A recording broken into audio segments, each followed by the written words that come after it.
جب برا لگے تو یقینی طور پر ریئیکشن آ رہا ہوتا ہے، اور ریئیکشن کس طرح سے آیا؟ گلوں میں رسیاں ڈالی گئیں، بازاروں میں گھسیٹا گیا، تپتی ریتوں پر لٹایا گیا، دو اونٹوں کے درمیان باندھ کر چیرا گیا۔ ہر طرح کی وہ تکلیف جو دی جا سکتی تھی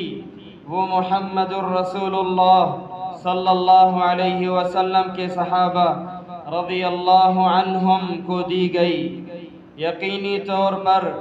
بے شمار اس طرح کی جو تکالیف ہیں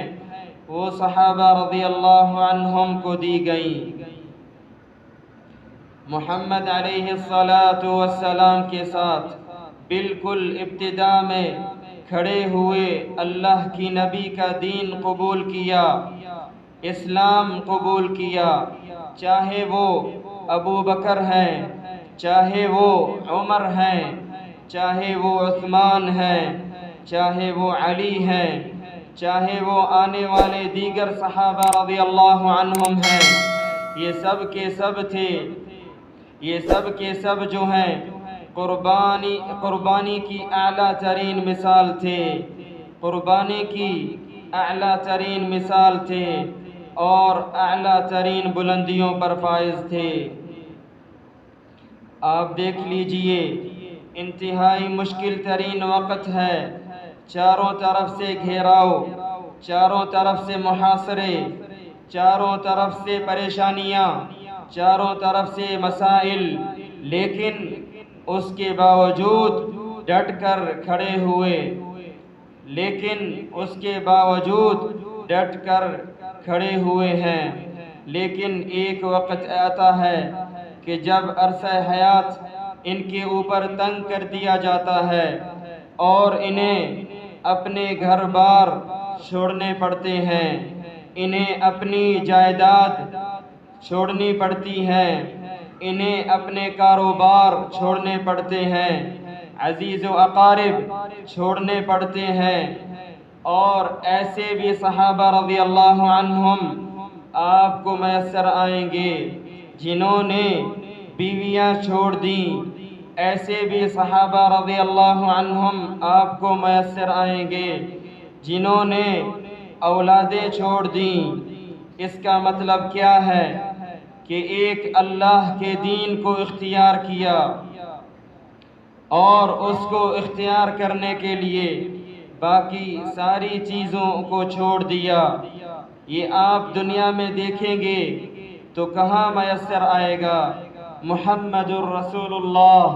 صلی اللہ علیہ وسلم کے صحابہ رضی اللہ عنہم میں۔ تاریخ کا مطالعہ کریں، ہجرتیں ہو گئیں، ہجرتوں کے بعد کچھ لوگ مہاجر بن کر مدینہ آ گئے، اور کچھ لوگ مدینے میں پہلے سے موجود ہیں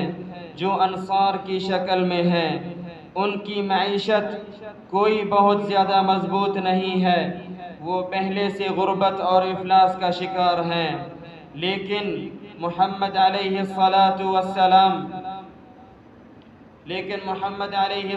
السلام ایک فیصلہ کر رہے ہیں، کتنا مشکل فیصلہ،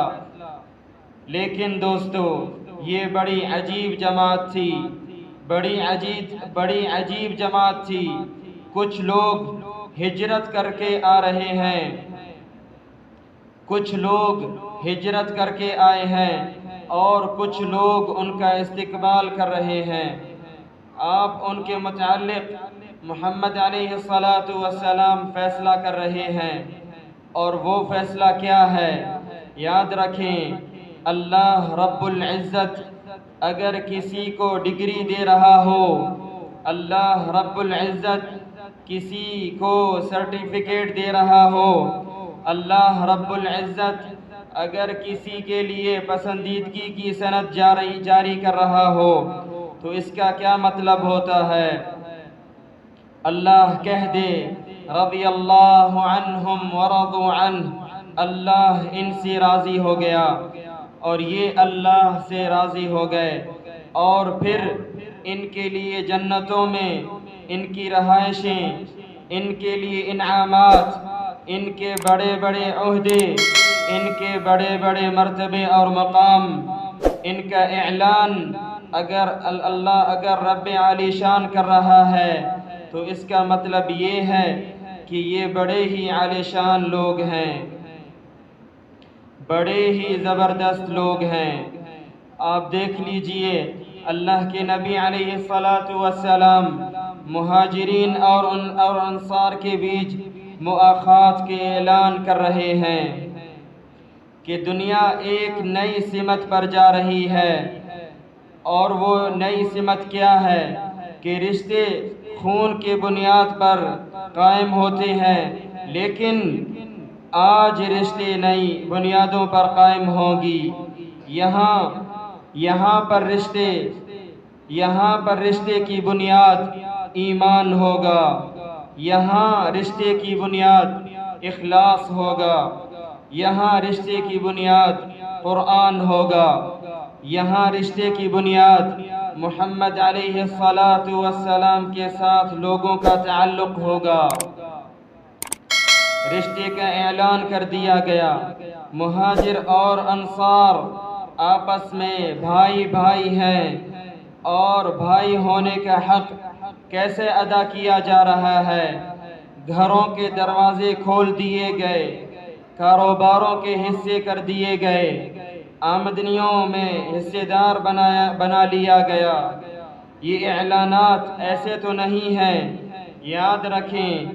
یہ جو اللہ کا دین ہم تک اللہ کے فضل کے ساتھ آج ہم تک پہنچا ہے، ہمارے دلوں میں توحید ہے، آج ہم اللہ کے گھروں میں آ رہے ہیں، آج ہم قیام رکوع سجدے کر رہے ہیں، تو اس کا سبب کون سے لوگ ہیں؟ وہ جو ابتدا میں اللہ کے رسول کے ساتھ کھڑے ہوئے، جنہوں نے مشقتیں برداشت کی، جنہوں نے قربانیاں دی، جنہوں نے سب کچھ اپنے دین کے لیے قربان کرنا یہ سمجھ لیں کہ پسند کر لیا، لیکن دین چھوڑنا پسند نہیں کیا۔ اللہ کے نبی علیہ السلام کے نزدیک جتنے بھی اللہ کے نبی کے صحابہ تھے، ان کا مقام کیا تھا؟ اللہ کے نبی فرماتے ہیں، صحیح بخاری کی حدیث ہے، فرماتے ہیں میرے ساتھیوں کو گالی مت دو، یہ جو میرے ساتھ ہیں، یہ جو میرے صحابہ رضی اللہ عنہم، ان کو گالی مت دو، ان کو گالی مت دو۔ پھر فرمایا اس ذات کی قسم جس کی ہاتھ میں میری جان ہے، اگر تم میں سے کوئی شخص احد پہاڑ کے برابر خرچ کرے تو اللہ کے نبی فرماتے ہیں کہ میرے صحابہ کے ایک مد یا آدھا مد جو ہے اس کی بھی برابری نہیں کر سکتا۔ اس کی وجہ کیا ہے؟ ایمان کی بلندی، اخلاص کی بلندی، اللہ کے ساتھ تعلق، محمد علیہ السلام کے ساتھ محبت کا اعلیٰ ترین معیار، کہ جو شاید پھر کبھی کسی کو اس طرح سے میسر نہ آیا ہو، جس کے سبب عمل جو ہے وہ آسمان کی بلندی پر پہنچتا اور اللہ کے پاس بڑا مقام حاصل کرتا ہے۔ اللہ عمل کی توفیق عطا فرمائے، اللہ جتنی زندگی دے وہ دین والی، عمل والی، اسلام والی ہو، اور موت ایمان والی، شہادت والی نصیب فرمائے۔ اقول قولی هذا واستغفر الله لي ولكم ولسائر المسلمين من كل ذنب فاستغفروه انه هو الغفور الرحيم۔